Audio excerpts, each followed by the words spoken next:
High বন্ধুরা, বেলা 11:30 বাজে। ছেলেকে স্কুলে দিয়ে এলাম। এবার আবার রান্নার যুদ্ধ শুরু। প্রতিদিনের মতো আজকেও আমি নিচে কাঠের চালে ভাত বসিয়েছি। ভাতটা আমার হয়ে গেছে।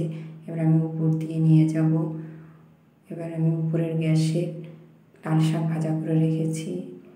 ডিমের অমলেট করে ঝোল করব, যেটা তোমাদের সঙ্গে শেয়ার করছি। ডিমের অমলেট করার জন্য তার মধ্যে একটু পেঁয়াজ কুচি, লঙ্কা কুচি আর নুন দিয়ে ডিমের অমলেটটা তৈরি করে নিলাম।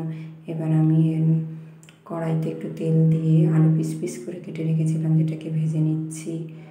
এবার আলুটা নামিয়ে নিয়ে কড়াইতে আর একটু তেল দিয়ে তার মধ্যে একটু জিরে ফোড়ন দিয়েছি। জিরেটা একটু লাল হলে তার মধ্যে একটু রসুন কুচি দিলাম।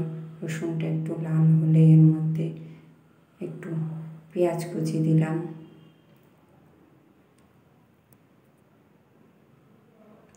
পেঁয়াজ কুচি একটু লাল হলে এবার এর মধ্যে আমি জিরে, আদা আর কাঁচা লঙ্কা বেটে রেখেছিলাম, যেটাকে দিয়ে নুন হলুদ পরিমাণ মতো দিয়ে একটু ভেজে নিচ্ছি।